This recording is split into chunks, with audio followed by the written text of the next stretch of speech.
Assalamualaikum warahmatullahi wabarakatuh. Jumpa lagi dengan saya Nirwana Boncel. Pada video kali ini kita akan berbagi tentang panduan pengisian perencanaan kinerja guru melalui PMM. Bapak, Ibu, dan teman sekalian, mulai Januari 2024 ini, perencanaan kinerja guru itu dilakukan melalui platform Merdeka Mengajar atau PMM. Jadi, perencanaan kinerja yang kita lakukan tidak lagi melalui situs e-kinerja dari BKN ya Bapak Ibu. Meskipun demikian, Bapak Ibu perlu mengetahui bahwa perencanaan kinerja yang kita lakukan melalui PMM itu telah terintegrasi dengan situs e-kinerja dari BKN.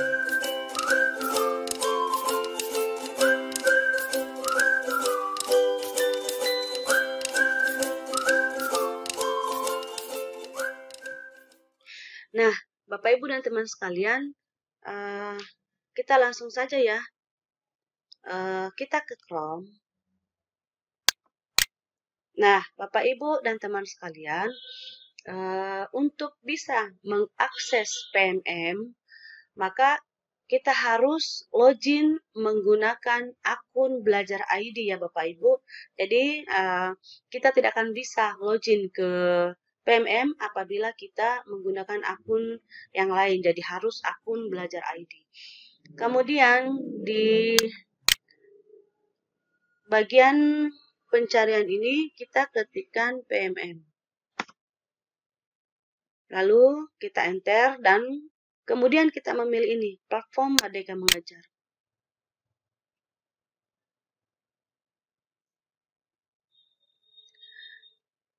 Nah, beginilah tampilan PMM kita ya Bapak Ibu. Jadi kita langsung saja. Di mana perencanaan kinerja guru dilakukan? Jadi di bagian pengembangan diri yang ada pada PMM, itu ada fitur baru. Fitur pengelolaan kinerja. Jadi, disinilah kita akan melakukan perencanaan kinerja itu Bapak Ibu. Jadi kita langsung klik saja pengelolaan kinerja. Nah, inilah tampilan beranda pada fitur pengelolaan kinerja guru yang ada pada PMM. Jadi, saya akan memperlihatkan hal-hal pentingnya saja ya Bapak Ibu. Jadi, di mana kita melakukan perencanaan kinerja, itu ada di sini Bapak Ibu. Ada tulisan mulai. Jadi kalau di bulan Desember 2023 yang lalu, di sini masih tertulis coba sekarang. Karena di bulan Desember itu adalah tahap coba-coba. Tapi setelah memasuki Januari, ini tampilannya berubah. Di sini sudah mulai tertulis. Jadi bukan lagi tahap coba-coba Bapak Ibu. Jadi kita sudah betul-betul akan melakukan perencanaan kinerja di bagian ini. Jadi di sini tertulis mulai perencanaan kinerja. Jadi bukan lagi di sini coba sekarang. Jadi apa yang ada dalam mulai perencanaan kinerja itu? Nah, di sini tertulis Bapak Ibu, isi praktek pembelajaran, pengembangan kompetensi, tugas tambahan, perilaku kerja. Jadi pastikan perencanaan diajukan sebelum batas waktu. Jadi di sini ada 5 laman. Jadi di bagian di sini Bapak Ibu nanti akan ditunjukkan 5 laman yang akan kita isi sebagai perencanaan kinerja kita sebelum kita ajukan ke atasan. Lalu kita ke bagian bawah Bapak Ibu, di sini ada tulisan alur pengelolaan kinerja. Jadi rangkaian pengelolaan kinerja terjadi 2 kali dalam setahun. Jadi dalam 1 tahun Bapak Ibu ada 2 semester. Jadi kita akan membuat perencanaan kinerja itu 2 kali, yaitu di bulan Januari dan di bulan Juli Bapak Ibu. Jadi di sini tertulis 2 kali dalam setahun. Jadi semester pertama itu Januari sampai Juni, semester kedua Juli sampai Desember. Jadi untuk Januari ini kita hanya akan melakukan pengelolaan kinerja sampai bulan Juni. Nah, apa-apa saja alurnya? Di sini terlihat Bapak Ibu. Di sini ada Januari sampai Juni. Apa yang dilakukan pada bulan Januari? Nah, yang kita lakukan pada bulan Januari itu Bapak Ibu perencanaan guru dan persetujuan atasan. Jadi di bulan Januari ini kita hanya melakukan perencanaan kinerja saja dulu. Jadi kita akan mengajukan perencanaan kinerja kita yang berisi dari RHK yang kita pilih, kemudian kita ajukan ke atasan kita masing-masing. Nah, di bulan Februari yang kita lakukan adalah persiapan observasi kelas. Kemudian di bulan Maret, periode observasi kelas dan diskusi tindak lanjut. April dan Mei, pelaksanaan tindak lanjut guru dengan pemantauan atasan. Kemudian di bulan Juni, refleksi penilaian dan penentuan predikat kinerja guru. Jadi inilah alur-alur pengelolaan kinerja yang akan kita lakukan pada semester ini, Bapak Ibu. Nah, kemudian di sini ada tulisan selengkapnya. Nah, ini Bapak Ibu, kalau Bapak Ibu ingin tahu tentang pengelolaan kinerja yang ada pada PMM, Bapak Ibu silahkan klik ini selengkapnya. Jadi, saya perlihatkan dulu. Kita klik selengkapnya, lalu Bapak Ibu scroll ke bawah. Nah, di sini diperlihatkan beberapa fitur, tapi kita fokus saja pada pengelolaan kinerja. Jadi, silahkan Bapak Ibu klik. Nah, setelah terbuka, maka di sini Bapak Ibu diperlihatkan. Jadi di sini Bapak Ibu silakan memilih Bapak Ibu ingin tahunya tentang apa. Jadi ini tinggal Bapak Ibu klik saja, kemudian akan ditampilkan materi tentang yang ada di sini. Jadi contohnya kalau Bapak Ibu misalnya kita klik ini tentang pengelolaan kinerja. Jadi klik satu kali. Nah, maka akan membawa kita ke sini Bapak Ibu. Nah, ini tentang pengelolaan kinerja. Jadi silakan Bapak Ibu baca sampai akhir ini. Nah, seperti ini Bapak Ibu. Selanjutnya, kalau Bapak Ibu ingin kembali memilih hal lain dari pengelolaan kinerja, maka silakan klik panah ini Bapak Ibu. Nah, misalnya Bapak Ibu ingin lagi ke sini, perencanaan kinerja untuk guru. Silakan klik.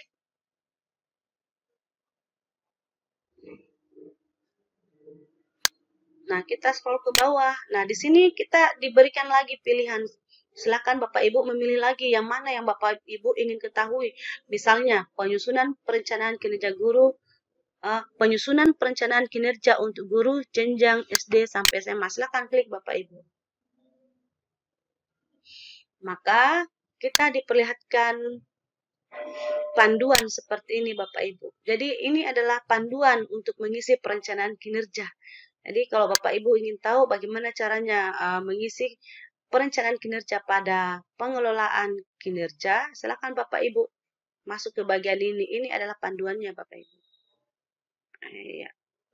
Scroll sampai ke bawah. Jadi silakan Bapak Ibu memilih apa yang Bapak Ibu ingin ketahui tentang pengelolaan kinerja. Jadi kita kembali ke fitur pengelolaan kinerja guru. Selanjutnya Bapak Ibu, untuk melihat lagi panduan yang lain tentang bagaimana caranya kita menggunakan pengelolaan kinerja guru pada PMM ini, bagaimana caranya kita melakukan perencanaan sampai pada tahap akhir, silakan Bapak Ibu klik di sini selengkapnya. Nah, Bapak Ibu dan teman sekalian, nah di sini terlihat bagaimana cara menggunakan sistem ini. Jadi di sini ada panduan penggunaan dan panduan substansi. Jadi kalau Bapak Ibu adalah guru, jadi kita fokus saja di sini panduan penggunaan. Silakan klik tulisan cek. Nah, inilah panduannya Bapak Ibu. Jadi ini adalah panduan bagaimana cara menggunakan pengelolaan kinerja pada PMM ini. Jadi ini. Nah, Bapak Ibu kalau ingin mendownload file ini, nah, silakan Bapak Ibu ke bagian file di sini, klik, kemudian di sini ada tulisan download. Jadi silakan Bapak Ibu mendownload file ini, boleh dalam bentuk PowerPoint dan seterusnya sampai ke bawah. Silakan Bapak Ibu memilih. Nah, kita melihat dulu Bapak Ibu sedikit tentang panduan pengelolaan kinerja ini. Jadi kita slideshow.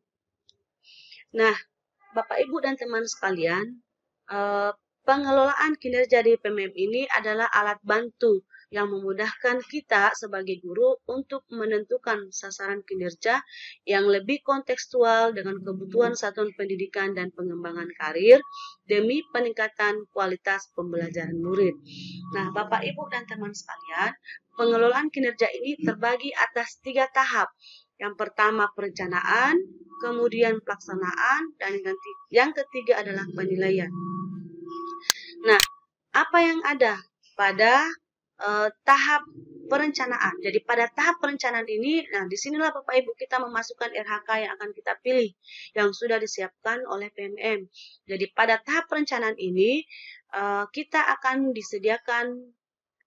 diperlihatkan 8 indikator rekomendasi yang berdasarkan capaian rapor pendidikan masing-masing satuan pendidikan. Jadi, dari 8 indikator rekomendasi itu, kita hanya boleh memilih satu indikator untuk kita buatkan perencanaan kinerjanya, Bapak Ibu. Kemudian, di bagian pelaksanaan, apa yang ada pada bagian pelaksanaan itu adalah observasi kelas. Jadi, observasi kelas yang dilakukan oleh kepala sekolah, kemudian kepala sekolah melakukan penilaian berdasarkan rubrik yang telah disediakan pula oleh PMM. Jadi, di bagian pelaksanaan, kepala sekolah kita melakukan observasi kelas. Di bagian penilaian, ini adalah rangkuman pencapaian guru untuk predikat kinerja yang terintegrasi dengan sistem e-kinerja PKM. Jadi, kepala sekolah kita melihat rangkuman pencapaian kita. Selanjutnya, Bapak Ibu, pengelolaan kinerja yang ada pada PMM itu sasarannya itu ada 4. Yang pertama, guru ASN. Yang kedua, guru non-ASN. Jadi, guru non-ASN ini dapat juga melakukan perencanaan kinerja di PMM ini. Ini dianjurkan, Bapak Ibu. Kenapa di sini dianjurkan? Karena ini berhubungan dengan peningkatan rapor mutu satuan pendidikan Bapak Ibu masing-masing. Kemudian, kepala sekolah sebagai atasan dan kepala sekolah sebagai bawahan. Jadi kita sebelum kita kembali ke fitur pengelolaan kinerja pada PMM, jadi sekali lagi saya menyampaikan kepada Bapak Ibu bahwa ini adalah panduannya. Jadi ini halamannya banyak ya Bapak Ibu, karena ini panduannya mulai dari perencanaan, kemudian pelaksanaan, sampai penilaian Bapak Ibu. Jadi ini adalah panduannya. Nah, selanjutnya kita kembali ke pengelolaan kinerja guru. Nah, sekarang kita akan mulai Bapak Ibu, bagaimana caranya kita merancang atau merencanakan RHK yang akan kita ajukan ke atasan kita masing-masing. Jadi kita mulai Bapak Ibu. Jadi kita klik mulai. Nah, di sini Bapak Ibu diperlihatkan nama Bapak Ibu, NIP, status kepegawaian sampai satuan pendidikan induk. Jadi di sini tertulis pastikan jenjang jabatan sesuai karena akan mempengaruhi perencanaan kinerja. Saat ini data hanya bisa diedit 1 kali saja. Jadi kita hanya bisa mengedit 1 kali saja Bapak Ibu. Nah, sedangkan yang lainnya kalau ingin diperbaiki, silakan menghubungi operator untuk memperbaiki data-data Bapak Ibu yang ada pada Dapodik. Jadi berhubungan dengan Dapodik masing-masing Bapak Ibu. Nah, kalau data ini sudah sesuai, silakan klik data sudah sesuai. Nah, kemudian kita disuruh mengecek kembali Bapak Ibu untuk lebih memastikan bahwa data ini sudah benar. Nah, karena data ini sudah benar, saya klik data sudah benar. Bapak Ibu, saya menyarankan kepada Bapak Ibu kalau ingin melakukan perencanaan kinerja melalui PMM ini, sebaiknya Bapak Ibu melakukannya menggunakan laptop atau komputer Bapak Ibu, jangan menggunakan HP supaya tampilannya seperti ini lebih nyaman kita rasakan Bapak Ibu.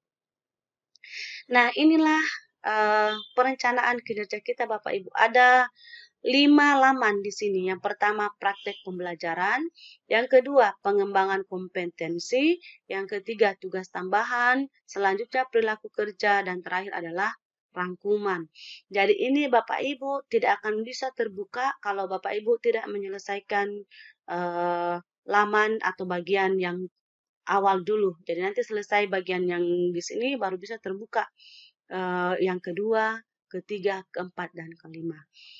Nah, Bapak Ibu, ini adalah perencanaan kinerja untuk Januari sampai Juni 2024. Jadi ini tertulis di sini Bapak Ibu, semester pertamanya ini Januari sampai Juni 2024. Nah, kemudian Bapak Ibu, di sini ada 8 indikator yang disediakan. Ini adalah rekomendasi. Jadi ini pertama, indikator pertama penerapan disiplin positif, keteraturan suasana kelas, kemudian aktivitas interaktif, instruksi pembelajaran, instruksi yang adaptif. Lalu ini tampilkan indikator lainnya supaya terlihat semua. Kemudian umpan balik konstruktif, perhatian dan kepedulian, lalu ekspektasi pada peserta didik. Jadi Bapak Ibu dan teman sekalian, ini adalah 8 indikator yang direkomendasikan oleh PMM. Ini berdasarkan rapor mutu satuan pendidikan Bapak Ibu. Kemudian di sini ada tulisan rapor pendidikan Sakdik Anda. Jadi Bapak Ibu silakan klik ini untuk melihat indikator mana yang perlu diperbaiki berdasarkan rapor mutu satuan pendidikan Bapak Ibu. Jadi silakan diklik saja. Nah, di sini berdasarkan rapor mutu sekolah saya, di sini tertulis Bapak Ibu, manajemen kelas kurang, dukungan psikologis cukup, kemudian metode pembelajaran kurang. Jadi ini direkomendasikan oleh PMM berdasarkan rapor mutu sekolah saya Bapak Ibu. Nah, jadi sebaiknya kita memilih salah satu dari indikator yang ada ini, karena ini yang perlu ditingkatkan Bapak Ibu. Nah, kalau sudah seperti ini, silakan klik saya mengerti. Nah, selanjutnya silakan Bapak Ibu memilih indikator mana yang akan Bapak Ibu perbaiki berdasarkan tadi rapor mutu yang diperlihatkan di PMM tadi Bapak Ibu. Nah, misalnya, jadi ini hanya contoh saja, misalnya penerapan disiplin positif. Jadi kita hanya memilih satu Bapak Ibu. Jadi kita klik penerapan disiplin positif. Jadi di bagian praktik pembelajaran ini, kita hanya memilih, klik saja salah satu indikator yang ada dari 8 berdasarkan rekomendasi rapor mutu tadi yang masih perlu ditingkatkan Bapak Ibu. Jadi kita klik seperti ini, setelah itu kita ke bagian bawah, ke pengembangan kompetensi. Nah, pada halaman selanjutnya, kita itu diarahkan ke pengembangan kompetensi Bapak Ibu. Apa yang ada pada pengembangan kompetensi yaitu rencana hasil kerja. Nah, sebelum kita memilih rencana hasil kerja yang telah disiapkan oleh PMM, nah ini ada poin penting Bapak Ibu. Anda diharapkan memiliki minimal 32 poin per semester untuk memenuhi ekspektasi atasan. Jika kurang, mohon diskusikan dengan atasan Anda. Jika lebih, ekspektasi atasan akan semakin lebih baik juga. Selanjutnya, pilihan rencana hasil kerja memiliki poin yang berbeda berdasarkan tingkat keterlibatan dan dampaknya. Jadi Bapak Ibu, pada semester pertama ini, Januari sampai Juni, minimal poin yang kita kumpulkan itu adalah 32 poin. Lebih daripada itu, lebih bagus lagi karena kita mendapatkan ekspektasi atasan yang lebih meningkat lagi. Jadi di sini minimal 32 poin. Selanjutnya kita masuk ke bagian rencana hasil kerja. Nah, kita klik pilih Bapak Ibu. Nah, di sini Bapak Ibu ada beberapa pilihan RHK bersama dengan jumlah poinnya. Jadi sudah disiapkan jumlah poinnya berapa. Jadi kita memilih saja karena ini baru contoh Bapak Ibu. Misalnya kita pilih ini. Meningkatnya kompetensi melalui peran sebagai peserta coaching atau mentoring, pengembangan kompetensi oleh guru, kepala sekolah, dan atau pengawas sekolah. Misalnya Bapak Ibu, kita memilih ini. Nah, Bapak Ibu, di sini sudah diperlihatkan di PMM ini pada fitur pengelolaan kinerja bukti dukungnya. Jadi bukti dukung yang kita sediakan Bapak Ibu adalah sertifikat. Kemudian target kuantitasnya. Kalau Bapak Ibu kira-kira dalam semester pertama ini bisa melakukan satu kegiatan saja, maka klik satu kegiatan. Tapi kalau misalnya Bapak Ibu bisa memprediksi bahwa bisa melakukan 2 kegiatan, maka lakukan 2 kegiatan. Kemudian target waktu per semester. Nah, di sini Bapak Ibu poinnya 8. Kenapa poinnya 8? Karena di sini 2 kegiatan. Kalau seandainya Bapak Ibu memilih 1 kegiatan, maka di sini poinnya 4. Jadi ini Bapak Ibu, target kuantitasnya silakan Bapak pilih sesuai dengan kira-kira berapa kegiatan yang bisa Bapak Ibu lakukan dari Januari sampai Juni ini, dari semester pertama ini. Jadi sebagai contoh misalnya kita pilih satu kegiatan saja Bapak Ibu. Nah selanjutnya kita ke atas, kita lihat total poin. Ini baru 4 poin Bapak Ibu. Kita masih butuh 28 poin. 28 poin. Artinya kita harus menambah RHK lagi. Nah, kalau misalnya Bapak Ibu setelah melihat RHK ini, kira-kira Bapak Ibu berpikir bahwa Bapak Ibu tidak bisa melakukan ini, Bapak Ibu bisa menghapus. Hapus saja Bapak Ibu. Seperti ini. Di sini ada bagian hapus. Jadi hapus saja. Nah, misalnya kita kembali yang tadi. Nah, selanjutnya karena ini baru 4 poin, silakan Bapak Ibu ke bagian sini Bapak Ibu tambah. Klik tambah lagi. Artinya kita akan menambah RHK supaya poinnya ini mencapai 32 poin atau lebih boleh. Nah, kita pilih lagi misalnya Bapak Ibu RHK. Kita pilih misalnya, kita pilih lagi. Misalnya ini. Meningkatnya kompetensi melalui peran sebagai penyusun cerita praktek yang dapat dibagikan. Jadi ini hanya contoh saja Bapak Ibu. Kita klik 12 poin. Nah, di sini Bapak Ibu bukti dukungnya sudah disiapkan. Jadi cerita praktik yang terbit di PMM. Nah, ini cerita praktik ini harus terbit di PMM, ini bukti dukungnya. Kemudian misalnya kegiatannya 1, poinnya 12 Bapak Ibu. Nah, sekarang kita melihat poinnya apakah sudah cukup 32 poin, ternyata belum. Ini masih kurang 16 poin. Jadi kita tambah lagi RHK-nya Bapak Ibu. Kita klik lagi. Kita pilih lagi RHK-nya. Jadi misalnya, saya hanya contohkannya Bapak Ibu. Misalnya kita ambil ini. Mana ya? Ini. Meningkatnya kompetensi melalui peran sebagai penyusun perangkat ajar yang dapat dibagikan kepada guru atau kepala sekolah. Poinnya ada 24 misalnya. Kita klik. Nah sekarang ini bukti dukungnya perangkat ajar yang terbit di PMM. Jadi seperti ini. Jadi kita membuat perangkat ajar, kita masukkan ke dalam PMM. Apabila diterbitkan oleh PMM, maka itu bisa menjadi bukti dukungnya Bapak Ibu. Ini. Satu kegiatan 24 poin. Sekarang kita melihat apakah total poinnya sudah 32 poin. Nah, ini Bapak Ibu, poinnya sudah 40, sudah melebihi 32 poin. Berarti kita tidak usah menambah RHK lagi. Tapi kalau Bapak Ibu masih ingin menambah RHK karena Bapak Ibu memprediksi Bapak Ibu bisa melakukan, maka silahkan menambah RHK.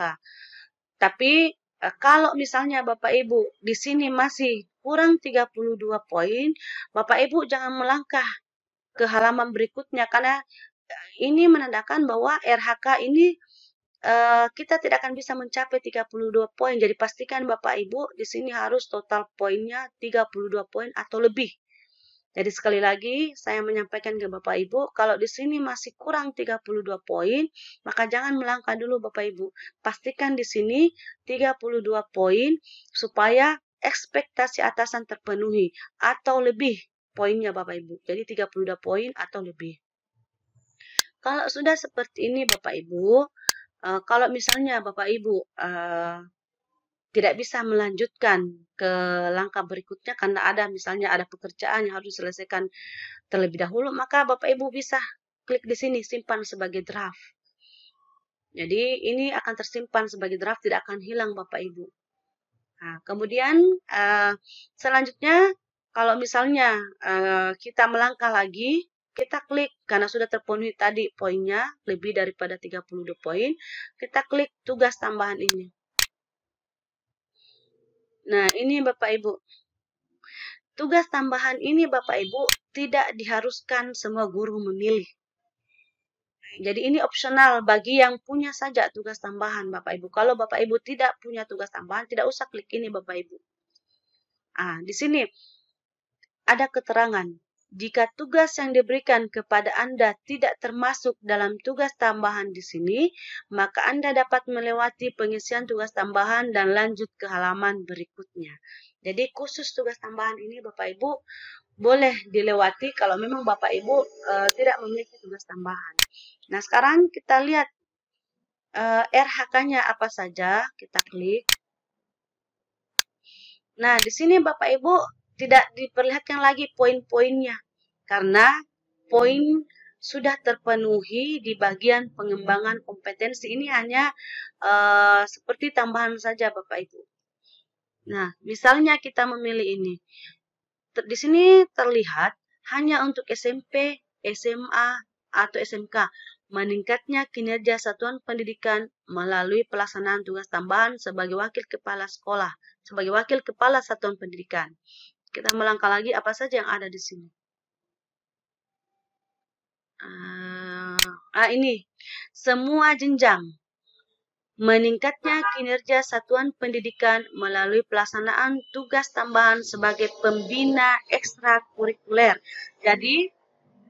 Jadi Bapak Ibu, tugas tambahannya di sini bukan hanya tugas tambahan sebagai wakil kepala sekolah, tetapi tugas tambahan di sini bisa juga ini sebagai pembina ekstrakurikuler Bapak Ibu. Jadi kalau misalnya, jadi silakan Bapak Ibu scroll lagi ke bawah, silakan pilih yang sesuai dengan tugas tambahan Bapak Ibu. Apa saja tugas tambahan yang diberikan, silakan pilih di sini. Kalau sesuai dengan tugas tambahan Bapak Ibu. Misalnya ini Bapak Ibu, kita pilih tugas tambahan sebagai pembina ekstrakurikuler. Kita klik. Nah, di sini Bapak Ibu, bukti dukungnya sudah disiapkan. Laporan disertai surat keputusan atau surat tugas. Target satu kegiatan. Jadi targetnya Bapak Ibu kita tidak bisa memilih 2 atau 3. Jadi kita sudah ditetapkan satu kegiatan. Nah, kalau Bapak Ibu masih memiliki lagi tugas tambahan yang lain atau ingin menambah RHK-nya, silakan tambah di sini Bapak Ibu. Jadi silakan ditambahkan. Misalnya kita memilih sembarang saja. Tugas tambahan sebagai wakil kepala sekolah misalnya. Nah, bukti dukungnya.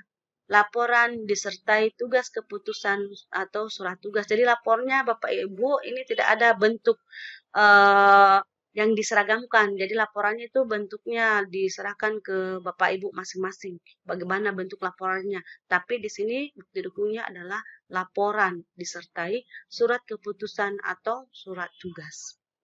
Kalau Bapak Ibu ingin menghapus, silakan klik di sini Bapak Ibu hapus. Kalau ini sudah cocok, tidak ada lagi yang akan ditambahkan, kita melangkah ke berikutnya Bapak Ibu, perilaku kerja. Nah, di sini perilaku kerja Bapak Ibu ada, kita scroll ke bawah. Ada 7 aspek yang ada pada pengelolaan kinerja ini. Ada 7 aspek. Nah, sekarang kita ke aspek pertama dulu. Berorientasi pelayanan. Nah, di sini indikator perilaku. Silakan pilih Bapak Ibu. Misalnya, memahami kebutuhan peserta didik dan berusaha memenuhinya. Kita klik. Kemudian, Bagaimana Anda akan menerapkan perilaku tersebut dalam kehidupan sehari-hari? Kita pilih juga Bapak Ibu. Jadi ini enaknya kalau di PMM semuanya sudah disiapkan, kita tinggal memilih yang mana yang sesuai. Jadi misalnya memenuhi kebutuhan peserta didik secara responsif. Nah, ini kita klik. Lalu kita ke aspek berikutnya, akuntabel. Misalnya kita pilih. Jadi kita memilih di sini pilihannya ada 3, tidak menyalahgunakan kewenangan jabatan demi keuntungan pribadi. Misalnya kita klik. Bagaimana perwujudan perilakunya? Kita klik lagi. Misalnya, mengambil keputusan yang objektif saat terjadi konflik kepentingan. Selesai, kita ke aspek kompeten. Kita pilih, misalnya kita pilih ini, membantu peserta didik, rekan sejawat, dan orang lain untuk saling belajar. Bagaimana perwujudan perilakunya? Kita pilih lagi Bapak Ibu. Oke, misalnya ini. Selanjutnya, aspek harmonis. Jadi, saya pilih sembarang saja Bapak Ibu ya. Karena ini hanya contoh.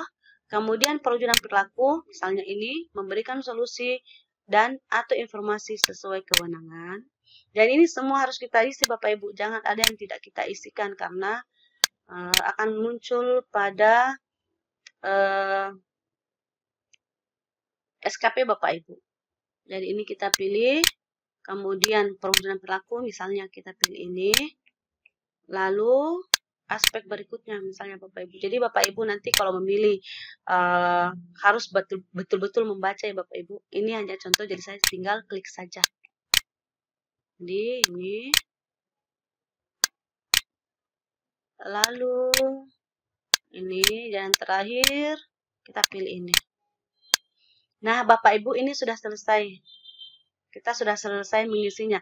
Nah, Bapak Ibu, kalau ada satu bagian di sini yang Bapak Ibu lewati, ada salah satunya yang kosong, maka di sini tidak akan aktif Bapak Ibu. Ini tidak akan aktif. Jadi ini harus terisi semua supaya di sini aktif Bapak Ibu. Supaya bisa kita klik ini, tulisan kerangkuman. Jadi kalau ada salah satu dari aspek ini maupun perwujudan perilakunya dikosongkan, maka ini tidak akan bisa kita klik Bapak Ibu. Nah, karena ini semua sudah terisi, maka bagian ini aktif, jadi siap untuk kita klik. Nah, kalau Bapak Ibu misalnya ingin menyimpannya sebagai draft, klik ini Bapak Ibu.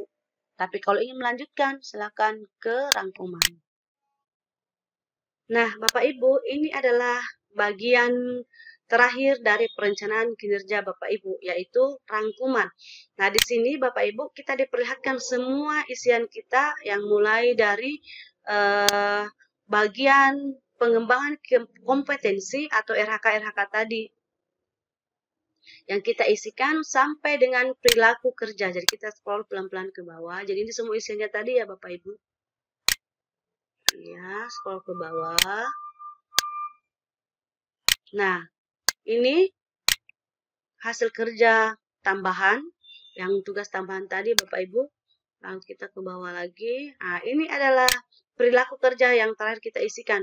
Ada 7 aspek. Tadi ini Bapak Ibu, ada 7 aspek, kemudian indikator yang kita pilih, kemudian perwujudan perilakunya. Ini yang kita pilih tadi Bapak Ibu. Jadi, di bagian rangkuman, sekali lagi saya menyampaikan ke Bapak Ibu, yang diperlihatkan adalah RHK yang kita pilih, kemudian tugas tambahan yang kita pilih, dan isian perilaku kerja kita yang terdiri dari 7 aspek. Nah, Bapak Ibu, kalau Bapak Ibu sudah merasa ini sudah cocok, tidak ada lagi yang perlu diperbaiki, maka silakan Bapak Ibu klik di sini lanjut ajukan. Tetapi kalau Bapak Ibu merasa ada bagian dari sini yang perlu Bapak Ibu perbaiki, maka silakan Bapak Ibu klik ubah. Jadi silakan kita coba Bapak Ibu, kita klik ubah. Nah, maka kita akan kembali diarahkan ke halaman pertama Bapak Ibu seperti ini. Praktik pembelajaran, kemudian kita klik pengembangan kompetensi. Nah, kita akan kembali dibawa ke RHK yang sudah kita pilih dan seterusnya Bapak Ibu. Nah, sekarang kita ke bagian panduannya dulu Bapak Ibu, ada yang akan saya perlihatkan. Nah, di bagian sini Bapak Ibu, di fitur pengelolaan kinerja Bapak Ibu di sini sudah tertulis menunggu persetujuan atasan. Jadi setelah tadi di bagian rangkuman kita klik ajukan ke atasan, maka di sini tampilannya berubah Bapak Ibu. Tertulis menunggu persetujuan atasan. Kemudian di sini cek perencanaan kinerja. Jadi di sini Bapak Ibu kita cek secara berkala. Karena ini kita menunggu persetujuan atasan. Nah, kalau atasan sudah menyetujui rencana kinerja yang kita ajukan, maka di sini tampilannya akan berubah lagi Bapak Ibu, akan tertulis perencanaan kinerja Anda sudah disetujui atasan. Nah, seperti itu Bapak Ibu tentang panduan pengisian perencanaan kinerja guru yang kita lakukan melalui fitur pengelolaan kinerja di PMM kita. Semoga video saya ini memberikan manfaat kepada Bapak Ibu. Saya akhiri, jangan lupa like, subscribe, dan nyalakan lonceng notifikasinya supaya Bapak Ibu dan teman-teman sekalian tidak ketinggalan dengan video-video selanjutnya. Dan bagi Bapak Ibu yang ingin memberikan komentar, silakan memberikan komentar pada kolom komentar. Saya akhiri, wabillahi taufiq wal hidayah. Wassalamualaikum warahmatullahi wabarakatuh.